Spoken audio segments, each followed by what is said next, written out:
Major General William T. Sherman, renowned for his devastating campaigns through Georgia and the Carolinas, understood the concept of total war, a strategy involving the complete mobilization of resources and people, targeting not only enemy troops but also the economic and civilian structures supporting them. This comprehension uniquely positioned him to critique Confederate officers, including the notorious and controversial Nathan Bedford Forrest. Sherman once vehemently declared that Forrest should be pursued relentlessly, even if it cost 10,000 lives and financial ruin. On June 13, 1863, in the Masonic Hall of Columbia, Tennessee, a confrontation occurred between then Brigadier General Forrest and Lieutenant A. Willis Gould. Gould, upset about a transfer order, confronted Forrest, who had blamed him for the loss of artillery at Sand Mountain earlier that year.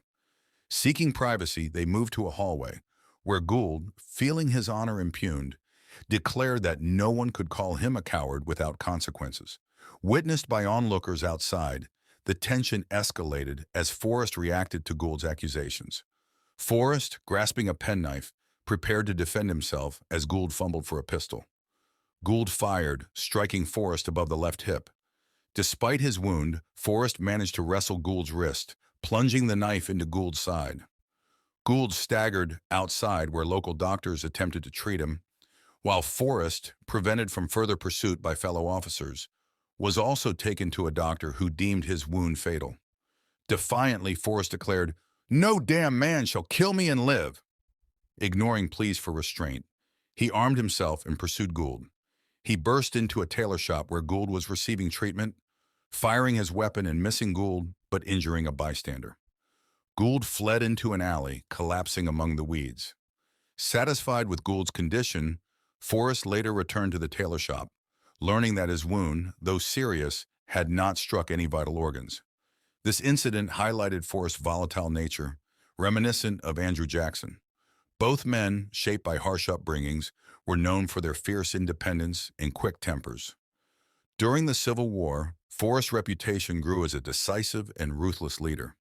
His unorthodox tactics included using cavalry for rapid movements and dismounted troops in infantry roles.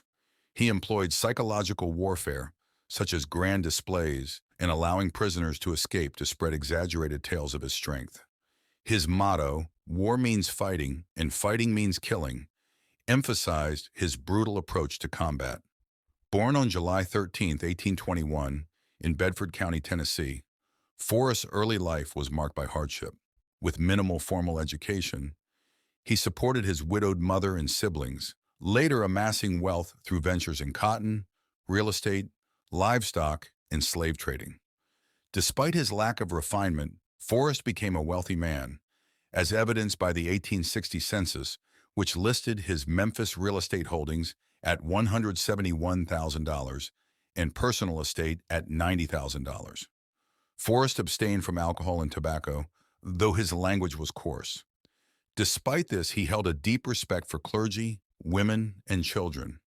His sharp wit was on display during a dinner when asked why his hair was gray while his beard remained dark, to which he replied, "Because I work my brains more than I work my jaws."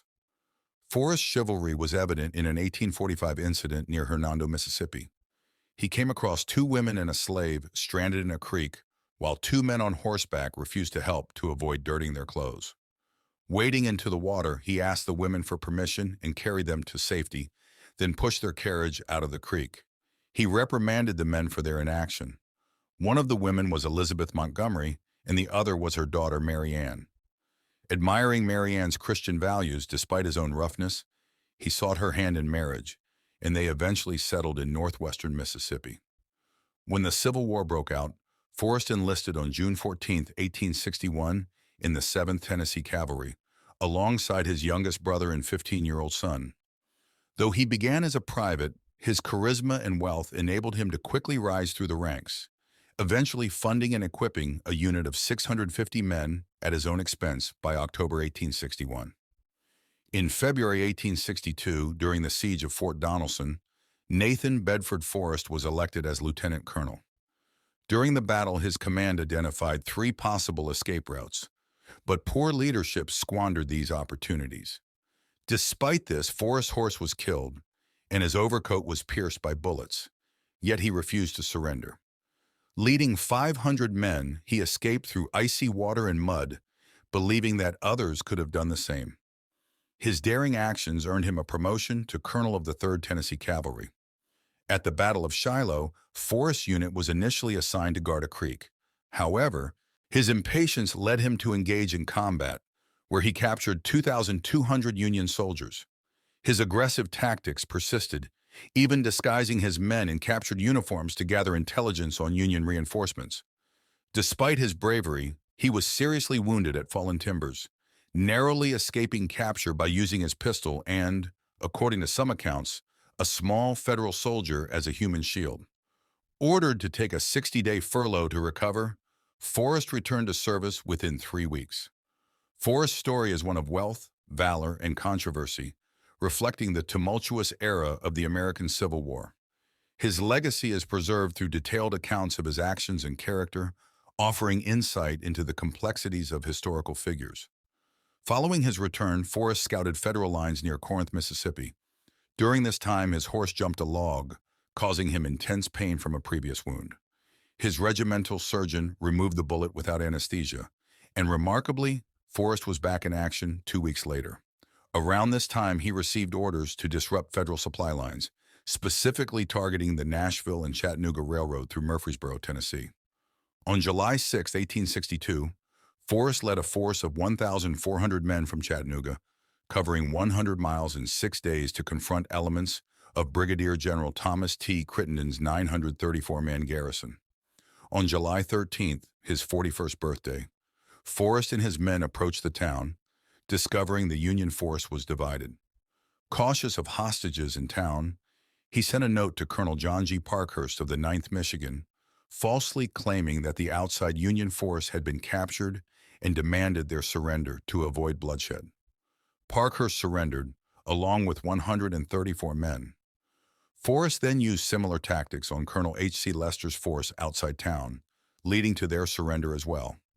Forrest's men, numbering about 1,400, successfully liberated the town, saved the citizens, and captured approximately 1,000 men, 60 wagons, 300 mules, 150, 200 horses, a battery of 4 guns, and supplies valued at $500,000. They also captured Brigadier General Crittenden and his entire staff. The destroyed Union supplies were estimated to be worth between $250,000 and $1 million.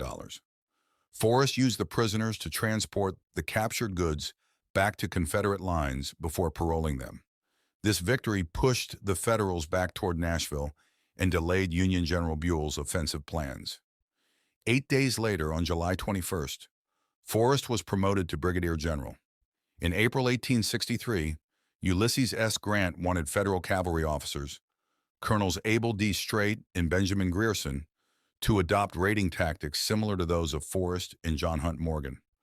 Grant aimed to have these raids support his own offensive movements. Colonel Strait left Nashville on April 10th with a mission to disrupt Confederate railroads supplying Chattanooga and to target Forrest. Strait's force, numbering about 2,000, camped at Sand Mountain in northeastern Alabama by April 30th. Upon learning of Strait's plans, Forrest sent his brother, Captain William Forrest, to attack Strait's rear on May 1st. Despite an initial ambush by Strait that inflicted casualties, Forrest's men pursued relentlessly. Although William Forrest was injured and captured, Bedford Forest continued the pursuit. Under a bright moon, Forrest instructed his men to shoot any Union soldiers they encountered. Another skirmish occurred around 3 a.m. on May 1st. By May 2nd, both forces were exhausted, but Forrest's men had rested in shifts. At a bridge over Black Creek, Strait burned the bridge, rendering it impassable. Forrest then interrogated a local 16-year-old girl, Emma Sansom, who guided him to a fordable spot. The pursuit resumed, and by May 3rd, just outside Gadsden, Alabama, Forrest's forces attacked again. Strait's men, unable to rest and continuously harassed, reached Cedar Bluff, Alabama, where Forrest demanded their surrender. Nathan Bedford Forest, a Confederate general, skillfully employed deception and psychological tactics to compel the surrender of Colonel Abel Strait's Union force. highlighting his prowess and controversial legacy in the American Civil War. During the American Civil War, General Nathan Bedford Forest, known for his cunning tactics and strategic acumen, exemplified his prowess during a notable engagement where he employed deception to achieve a significant victory. Commanding a smaller force, Forrest faced Union Colonel Abel Strait, who had superior numbers. Forrest, undeterred by the numerical disadvantage, resorted to psychological warfare. During negotiations for surrender, Forrest orchestrated a series of deceptive maneuvers. Initially, when Strait demanded that no Confederate forces approach during talks, Forrest secretly positioned artillery guns within view, prompting protests from Strait. As negotiations continued, Forrest repeatedly moved the same guns to different positions, creating the illusion of a larger artillery presence. To further enhance this ruse, Forrest deployed couriers who announced the arrival of non-existent Confederate units loudly, heightening the perception of overwhelming strength. Forrest's ingenuity extended beyond mere deception. He utilized various tactics, such as mimicking the sounds of marching infantry with kettle drums, lighting numerous campfires to suggest a larger camp, and parading dismounted cavalry as infantry. These methods were aimed at psychologically intimidating his opponents and exaggerating his own force's size and readiness. The culmination of Forrest's strategy occurred on May 3rd, when after days of relentless pursuit and psychological pressure, Strait, convinced of his dire situation, surrendered to Forrest's significantly smaller force.